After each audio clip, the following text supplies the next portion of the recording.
네, 11월 9일 우리 일부 주일 예배 오신 여러분 모두를 온 마음으로 다시 환영하겠습니다. 자, 여러분 이번 주에 중요한 이벤트가 있습니다. 수능 목요일. 여러분 우리 그 바이블톡 인도자 그 단톡방에 구체적으로 우리 기도해야 될 사람들을 올렸거든요. 여러분 한 명 한 명 빠짐없이 기도해 주시면서 우리 마음을 모아서 온 마음으로 같이 기도해 주셨으면 좋겠습니다. 아멘. 자, 오늘 제목은 힙합니다. 힙한 제자. 여러분 그 힙하다는 뜻 아시죠? 뭐 그냥 간단히 생각하면 최신 트렌드를 알거나 따른다는 뜻의 유행어입니다. 특히 뭐 이제 패션이나 뭐 라이프 스타일이 좀 트렌드하고 멋있어 보인다라고 할 때 우리는 힙하다. 이 어른 세대는 이 말하고 똑같을 것 같아요. 간지난다. 뽀대난다. 네, 우리 그 20대는 그런 말 안 씁니다. 주의하셔야 됩니다.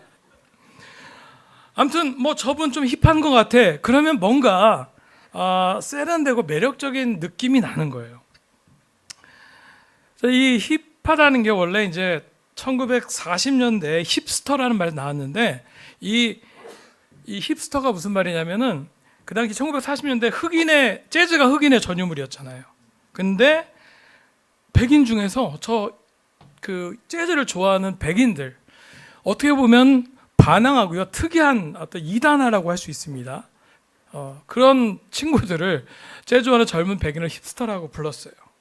그 다음에 이제 2000년대에 들어서서 새로운 소비 문화를 상징하는 말이 이제 된 것이죠.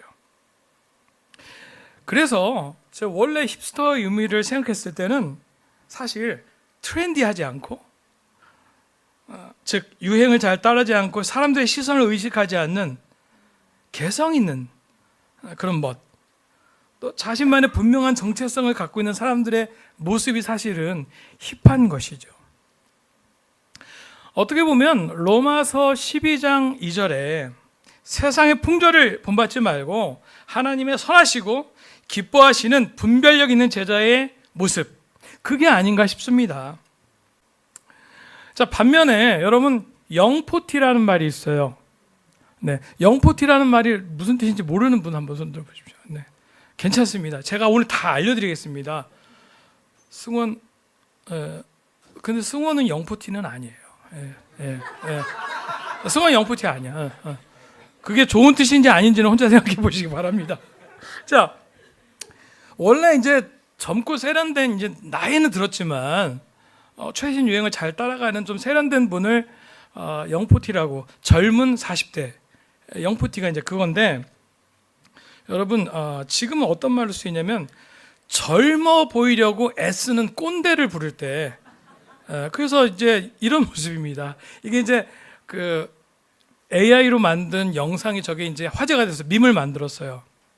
이게 뭐냐면 10대, 20대들이 좋아하는 그런 브랜드들을 옷 입고 그거를 따라가는 거예요. 제가 이제 살짝 뜨끔했다고 그러는데, 제가 그 우리 요들 젊은 친구들하고 많이 있잖아요. 그래서 어떨 때 제가 어설프게 제 모습이 나와요. 영포티, 사실 50. 내가 영적인 꼰대가 될 수 있다. 근데 감사한 거는 우리 우리 아이들은 이렇게 저희들을 잘 끼워줍니다. 지난번에 우리 지난주 바베큐 파티를 했는데 베이노 목사님이 이제 마피아 게임에서 저기 끼웠어요. 이번에 아이들이 저희들을 끼워줬어요. 저도 저기서 아주 즐거운 시간을 보냈습니다. 제가 이제 힙한 제자라는 것들을 얘기를 했는데요. 저는 힙한 삼촌이 되고 싶어요. 힙한 제자가 되고 싶고 힙한 목사가 되고 싶습니다. 여러분, 우리가 어떻게 영적으로 힙한 제자가 되어서 젊은 세대들에게 또 넌 크리스찬들에게 영향을 줄 수 있는 제자가 될 수 있을까요? 우리 사도행전 2장 43절 47절 보시겠습니다. 모든 사람에게 두려운 마음이 생겼다. 사도들을 통하여 놀라운 일과 표징이 많이 일어났던 것이다. 믿는 사람은 모두 함께 지내며 모든 것을 공동으로 소유하였다. 그들은 재산과 소유물을 팔아서 모든 사람에게 필요한 대로 나누어 주었다. 그리고 날마다 한 마음으로 성전에 열심히 모이고 집집이 돌아가면서 빵을 떼며 순전한 마음으로 기쁘게 음식을 먹고 하나님을 찬양하였다. 그래서 그들은 모든 사람에게서 호감을 샀다. 주님께서는 구원받는 사람을 날마다 더하여 주셨다. 저 구절은 이번에 전임수련회 가서 베이너 목사님이 또 레슨해 준 내용인데요. 제가 저 구절을 묵상하면서 제 또 확신을 담고 제가 요즘에 느끼는 것들을 여러분과 함께 나누고 싶습니다. 저는 요즘 이 말씀이 얼마나 귀하고 멋진 말씀인지를 느끼고 있습니다. 기독교가 외면받는 시대 속에서 우리가 살고 있어요. 그러나 여전히 크리스찬 삶이 매력적일 수 있다는, 영향력을 끼칠 수 있다라는 그런 놀라운 그 솔루션이 첫 말씀에 담겨 있습니다. 첫 번째 포인트요. 기초로 돌아가자. 여러분, 요즘 교계에 이런 키워드가 있어요. 제가 좀 책을 소개할게요. 한국교회 트렌드 2016. 저게 이제 일종의 패러디죠. 뭐 한국 사회 뭐 트렌드 책이 있잖아요. 그거 교회 트렌드. 그리고 뭐 부흥하는 교회, 쇠퇴하는 교회. 여러분 이 책 한 번씩 보세요. 되게 도움됩니다. 어떤 교회는 코로나 그런 다 위기들이 있었고 지금 상황도 다 안 좋은데 부흥하는 교회가 있다는 거예요. 그런데 여러 가지 상황도 좋고 인프라도 있는데 쇠퇴하는 교회가 있다는 겁니다. 또 한국 교회 뭐 Z세대 트렌드도 있어요. 저런 키워드를 가지고 교회들이 미래를 걱정하고 준비합니다. 발빠른 교회는 저 내용을 가지고 인도자들이 벌써 워크숍을 하고 내년을 준비한다고 합니다. 이 한국교회 트렌드라는 책을 처음에 2023년부터 사실은 나왔어요. 이렇게.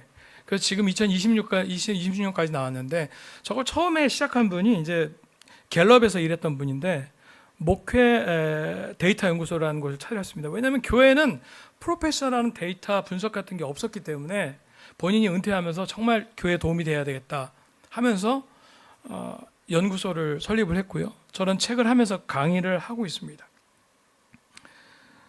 유의미한 데이터를 통해서 교회를 진단하고 전략을 세우는 것이죠.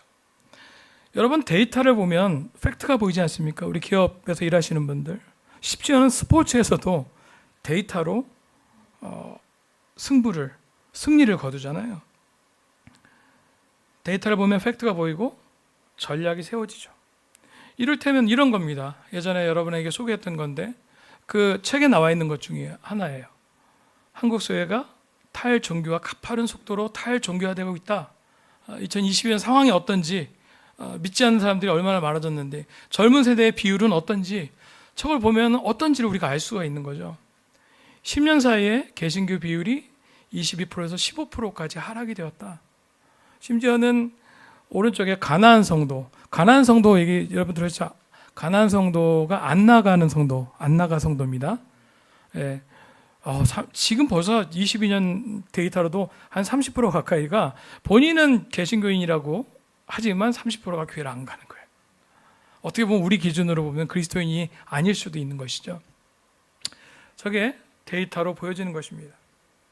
저도 관심 있게 공부하는 책들이에요. 그런데 이러한 책들에서 여러 가지 뭐 수치화하고 멋있는 그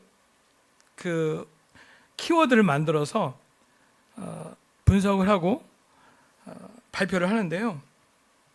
그런데 말입니다. 그 내용이 결국 쭉 보면은요. 사도행전 2장에서 설명하는 우리 본문에서 지금 설명하고 있는 제자들의 모습, 그 모습을 다르게 표현한 것일 뿐이에요. 그 책에서 다루는 뭐 강력한 솔루션, 뭐 여러 가지 멋있게 용어들 만들어서 얘기하지만 결국 우리가 읽은 그 본문에서 나온 것입니다. 왜냐면요, 가장 교회다운 모습, 가장 크리스찬다운 그 크리스찬의 모습이 사도행전 2장에서 우리가 볼 수 있기 때문이죠. 우리가 읽은 그 본문은 크리스찬의 정체성에 대해서 또한 크리스찬의 영향력의 비밀에 대해서 말하고 있습니다. 복잡하지도 않아요. 우리가 잘 알고 있는 내용이고 매우 클리어하게 기록되어 있습니다. 그런데 많은 교회들이 또 우리가 간과하고 있는 것이기도 합니다. 여러분, 우리가 그리스도의 교회에 속해 있잖아요. 이 사도행전 2장 43절 47절의 초대교회의 모습은 우리 그리스도의 교회가 특히 이 본문을 환원했던 그리스도의 교회 역사를 보면 그걸 환원한 교회입니다. 많은 교파 교회도 초대교회로 돌아가야 된다고 얘기해요. 성경으로 돌아가야 된다고 얘기해요. 그런 목소리를 내고 있지만 그리스도의 교회가 특별한 것은 1세기 초대교회, 1세기 초대교회의 회복 운동을 통해서 세워진 교회라는 점입니다. 왜 1세기 교회가 중요한 것일까요? 1세기로 돌아가는 게 왜 중요한 것일까요? 그것은 본질로 돌아가는 것이기 때문입니다. 교회의 시작 시점을 통해서 진정한 교회가 무엇인지, 무엇을 해야 하는지, 크리스찬들은 어떻게 살아야 하는지를 명확히 볼 수 있기 때문인 것이죠. 여러분, 47절을 보면 그래서 그들은 모든 사람에게 호감을 샀다. 주님께서는 구원받는 사람을 날마다 더해 주셨다. 호감이란 말이 나옵니다. Enjoying the favor of all the people. 모든 사람이 호감을 샀다. 한마디로 힙했다. 그들의 모습이, 삶이 힙했다라는 얘기예요. 그래서 사람들이 따라했다라는 말입니다. 호감을 샀다라는 말이 favor라는 단어, 여러분 영어 번역대로 그렇습니다. favor라는 게 호의적으로 대하다, 지지하다라는 뜻이잖아요. 그 그리스도인들의 삶을 그 밖에 있는 넌 크리스천들이 지지한 거예요. 그들로 하여금 지지를 이끌어낸 것이죠. 저 단어의 원어 또 이런 뜻이 있습니다. 매력, 끄는 힘, 은혜, 기쁨, 감사의 뜻이 있어요. 그 카리스라는 그 원어가, 즉 이 제자들의 삶이 믿지 않는 자들에게 기쁨을 느끼게 해주고 감사를 느끼게 해주고 그렇게 영향력 있는 삶이었다라는 것이죠. 힙했고 사람들은 그렇게 되고 싶어 했습니다. 자, 47절에 호감을 샀다. 그 이후에 믿는 구원받는 사람들을 날마다 더하여 주셨다. 올해 정신 없었습니다. 하나님 부어주신 축복을 생각해 보면 우리 10명, 우리 7명의 새로운 제자가 태어났고 3명이 레스토레이션이 됐는데 정신없이 막 그때는 막 한 달에 막 세례들이 나왔어요. 근데 여러분 상상해 보세요. 저런 일들이 만약에 벌어진다면 어떨까요? 모르는 사람들이 계속해서 세례를 받는 일이요. 물론 저 성경 구절의 40절의 주어는 주님께서는입니다. 미션의 주어는 주님이시고 성령님이십니다. 미션의 처음과 끝은 주님께서 하십니다. 그런데 누굴 통해서? 어떤 교회를 통해서? 준비된 제자들의 삶을 통해서 미션을 하신다는 것이죠. 여러분 한번 생각해 보세요. 어쩌면 그런 비전과 꿈을 꾸는 것들을 멈췄을지도 모르겠어요. 그냥 요 정도만 돼도 만족하는 게 여러분 있을지도 모르겠습니다. 여러분 요들에서 또 결혼부에서 장년부에서 우리 교회가 좀 취약한 30, 40대 층에서 지금 보이지 않지만 올해 우리 요들에서 벌어졌던 또 그와 같은 일들 좀 더 많은 사람들이 세례받고 제자가 되는 것들을 여러분 상상해 보면 어떨까요? 여러분 그런 날이 오겠습니까? 올 수 있을까요? 정말 이럴 때 부흥이라는 말을 쓸 수 있구나. 이렇게 부어주시는구나. 정신을 못 차릴 정도로. 여러분 성경을 읽다 보면 교회가 정체가 되었을 때, 교회가 어떤 많은 경험과 지식 가운데 있을 때 하나님께서는 처음으로 돌아가라는 메시지를 교회에 전하곤 하십니다.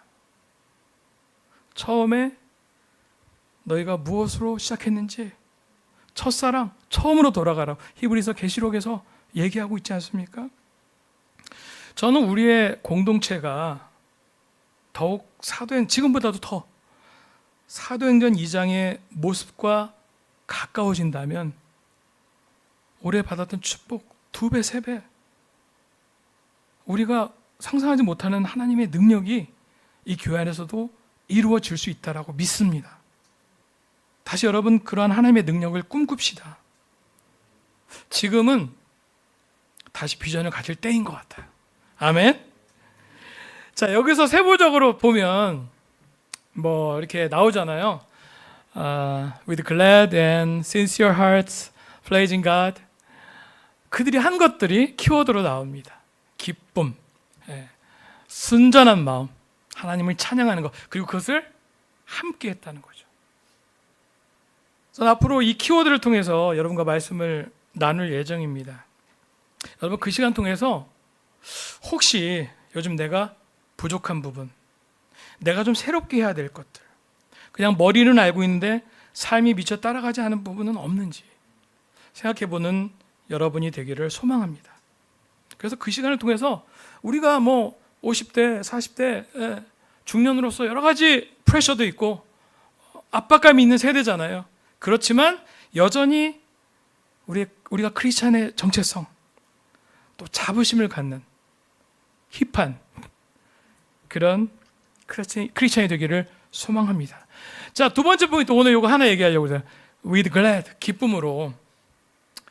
자, 거기 나오는 것 중에 키워드 중에 하나는 첫 번째 기쁨입니다. 여러분, 1세기 제자들의 기쁨은 어떤 기쁨이었을까요?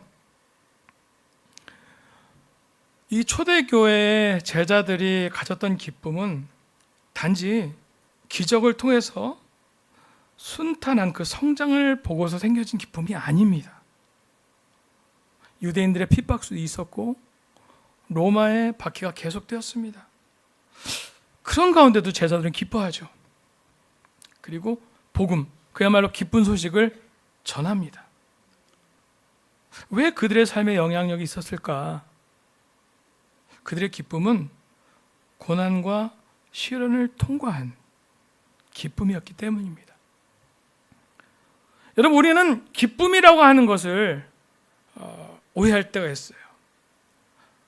성경은 기쁨을 우리가 생각하는 것과 좀 다르게 얘기합니다. 우리는 때때로 행복감을 기쁨과 동일어로 생각할 때가 있습니다. 그래서 어떤 행복한 감정을 느끼면 기뻐하는 것이 확실하고 행복한 감정이 부족하면 기뻐하지 않는다고 오해할 때가 많습니다. 행복감, 즉 감정은 하루에도 얼마나 우리 마음에서 많이 널뛰기를 하나요? 여러분, 치열한 비교와 경쟁의 시대 속에서 눈으로 보여지는 많은 그 사람들, 생각하는 그 행복의 조건들은 우리를 너무 초라하게 만들어요. 그리고 없어 보이게 합니다. 그리고 이미 누리고 있는 행복과 기쁨을 가리게 돼요. 성경 우리에게 기쁨은 뭐라고 얘기합니까? 나의 형제자매 여러분, 여러 가지 시험에 빠질 때 그것을 더할 나위 없는 기쁨으로 생각하십시오. 여러분은 믿음의 시련이 인내를 낳는다는 것을 알고 있습니다. 여러분, 인내력을 충분히 발휘하여 조금도 부족함이 없이 완전하고 성숙한 사람이 되십시오. 아멘. 시험과 고난은 우리의 믿음의 실체를 드러냅니다. 우리가 어떤 빛깔을 갖고 있는 제자인지를 선명하게 드러내줘요. 시련과 시험 속에서 우리의 기쁨의 깊이가 달라집니다. 여러분, 예기치 않은 일들이 우리 삶에 발생할 때 우리는 기뻐하기 어렵습니다. 사랑하는 사람이 죽거나 갑자기 큰 병에 걸릴 때, 경제적으로 파산되거나 심히 또 심각하게 그 경제적으로 심히 쪼달릴 때 우리는 괜찮은 척을 할 수가 없습니다. 관계가 파괴된 순간에도 가까이 있는 제자들이 믿음에서 떠나갈 때 우리는 괜찮은 척 할 수 없습니다. 여러분 스스로 실망할 때는 어때요? 참 지긋지긋한 나의 약점이 안 바뀝니다. 부족함이 계속 드러나요. 그런 상황을 맞이하게 되면 우리는 참 성경과 한참 떨어진 반응을 보일 때가 있습니다. 그러나 우리가 그러한 시간들을 통해서 곰곰이 생각하고 깨닫는 것은, 그 모습을 인식하는 것은 고통스럽지만 내가 성장해서 필요한 것이 진짜 무엇인지를 정확하게 알게 되고, 그것을 통해서 예수님을 닮아갈 수 있다는 것, 거기에 우리는 감사하게 되고, 그 기쁨을, 세상에서 줄 수 없는 그 기쁨을 우리는 알게 되죠. 근데 이 기쁨이 더욱더 놀라운 거는요, 우리 자신에게만 영향을 주는 게 아니라 우리가 경험한 기쁨을 통해 세상의 진짜 기쁨을 또 전해줄 수 있는, 우리의 약함과 부족함을 통해서 우리가 그 기쁨을 계속 이해하고 그렇게 실천했을 때 그 영향력을 끼치게 되는 것이죠. 저는 여러분의 삶을 통해 우리의 자녀들, 우리의 젊은 세대들이 기쁨의 의미를 알게 되는데 큰 역할을 했다고 저는 확신합니다. 왜 그런 줄 아세요? 요들의 멤버 수의 대부분은요, 지금 제자화되고 있습니다. 왜 그럴까요? 그들은 압니다. 밖에 나가서 어떤 게 기쁨인지, 어떤 게 의미 있는 건지, 어떤 게 가치 있는 건지, 불완전해도 부족해도 우리 부모님들의 신앙, 그들의 기쁨, 그들의 믿음을 보면서 그들이 아는 것이죠. 하나님을 믿는다는 것이 진짜로 무엇을 의미하는지를 우리를 지켜보는 세상에 우리는 알려주게 되는 것입니다. 저는 요즘 제자의 삶의 본질을 위해서 기초의 중요성을 배우게 됩니다. 제자의 삶의 본질을 생각할 때 기초의 중요성을 배우게 돼요. 그 중에 하나는 요들 미니스트리의 성장을 통해서 배웁니다. 여러분, 세례뿐만 아니라 저는 요즘에 아이들이 마음이 자라는 걸 느껴요. 느끼시죠? 네. 요들 제자가 많아지면서 올해 초에 이러한 필요들이 있었습니다. 이 제자의 삶에 대해서 아이들이 인식하는 것과 인도자들이 인식하는 것, 또 기성세대가 인식하는 것과 좀 차이가 많다.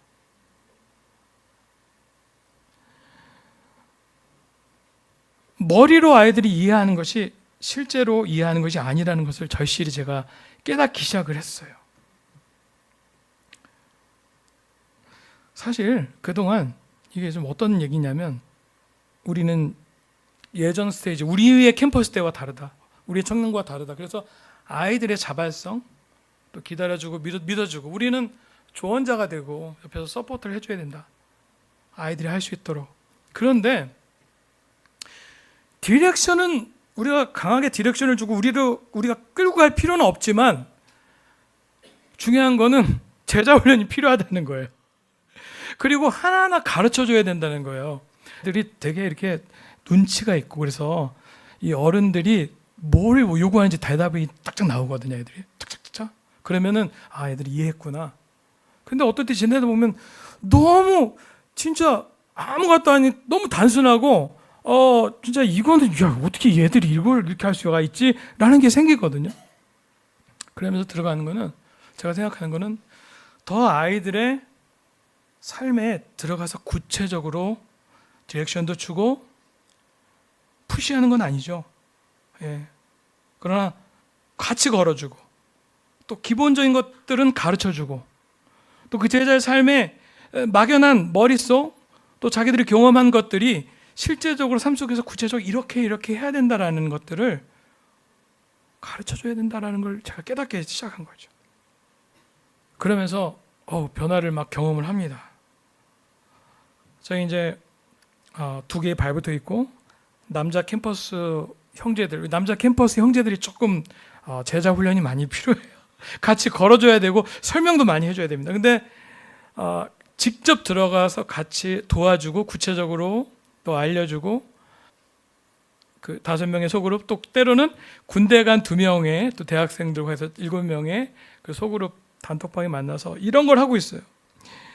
큐티를 남기는 거, 어떻게 영적인 교제를 할지, 어떻게 기도 제목을 나눌지, 또 묵상하고 누군가 올렸을 때 어떻게 반응해 줘야 될지, 요 정도는 해줘야 된다. 우리가 제자로서 우리가 하나님 사랑하면 이 정도는 해줘야 돼 하면서 하니까 애들이 그거를 하기 싫었던 것도 아니고 그게 너무 부담되었던 것도 아니고 그냥 별 생각 없이 안 한 거예요. 그런데 좀 더 영적이고 제자다운 거, 그리고 영적으로 교제하는 거, 하나님 사랑하는 것을 알게 된다는 것이죠. 그 계리를 어떻게 해요? 기초에 들어가면서 기초를 세우면서 그 일을 하니까 변화하고 있는 거예요. 여러분, 주중예배 레슨 하면서 또 우리 베이너 목사님 부부가 진행하는 영건스 시즌2를 통해서 지금 이 요들의 기운이 좀 바뀌고 있는 것 같아요. 성장하는 것을 느낍니다. 젊은 청년들이 구체적으로 제자의 삶을 실천하고 어떻게 적용해야 될지를 알면서 변해가는 것을 느낍니다. 네, 지난주 소그룹을 하는데 우리 형제들 딱 모이면 나누고 그러면 입맛을 다실 때가 많았어요. 벌써 끝났냐? 좀 더 얘기 좀 해봐. 소그룹하고 나누고 그러면은 너무 짧고 영혼 없이 막 대답하고 막 애들. 근데 제가 지난주 엊그저께죠, 수요일 날 저기 가서 하는데 막 감동이 되는 거예요.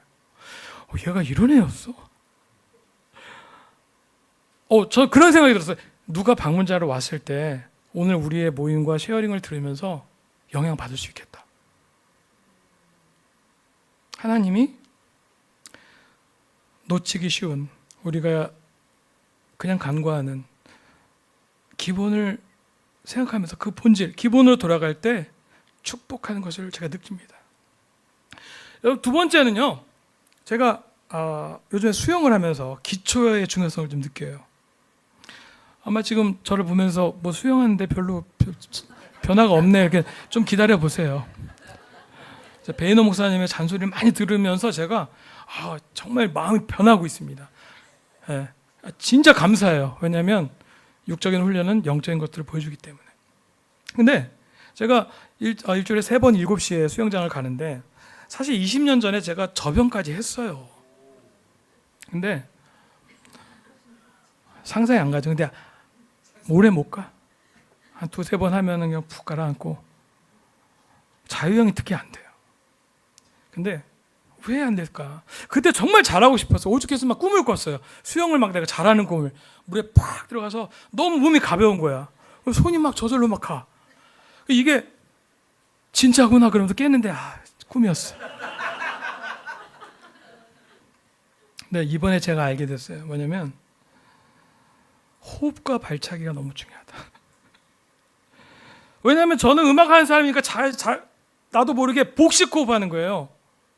근데 수영은 복식 호흡하면 안 돼요. 흉식해야 되잖아요. 그러니까 그게 나는 맨날 하다가 너무 힘든 거야. 왜 나만 힘들지? 저기 아주머니들 너무 잘하는데. 네. 기초가 안 됐던 거예요. 한 달 내내 발차기 시키는데 처음에 자존심 상하다고. 내가 저변까지 했는데 무슨 발차기를 이렇게 시켜? 무슨 이거 자꾸 음파를 왜 이렇게 시켜? 그랬는데 제가 그거를 그냥 하라는 대로 했어요. 이게 기초다. 이거 안 하면. 근데 그분이 그거를 강조하시는 분이었어요. 그거 하면 나중에 하루 만에 배영도 다 배울 수 있다. 근데 그대로 하니까 어느 순간 제가 가벼워지고 숨이 막 잘 쉬어지는 거예요. 여기까지입니다. 네. 기초의 중요성. 자, 그 두 가지를 제가 좀 나누고 싶었고요. 오늘 말씀처럼 우리가 본질을 위해서 기본으로 돌아갑시다. 머리로 아는 것에서 요즘 그치는 것이 있다면, 머리로 아는 것에서 여러분 그치는 것이 있다면 삶에서 열매를 맺힐 수 있도록 우리 기도해 봅시다. 마지막 구절입니다. 믿음의 창시자요 완성해진 예수를 바라봅시다. 그는 자기 앞에 놓여있는 기쁨을 내다보고서 부끄러움을 마음에 두지 않으시고 십자가를 참으셨습니다. 그래서 그는 하나님의 보좌 오른쪽에 앉으셨습니다. 여러분, 오늘 어떤 어려움과 시련이 있다 할지라도 스스로 또한 실망스러운 모습이 느껴진다 할지라도 믿음의 완성자인 예수님을 바라봅시다. 아멘. 그럴 때 우리는 진정한 기쁨을 누릴 것입니다. 또한 본질을 위해 우리 기초로 돌아가는 여러분이 되기를 소망합니다. 기도하겠습니다.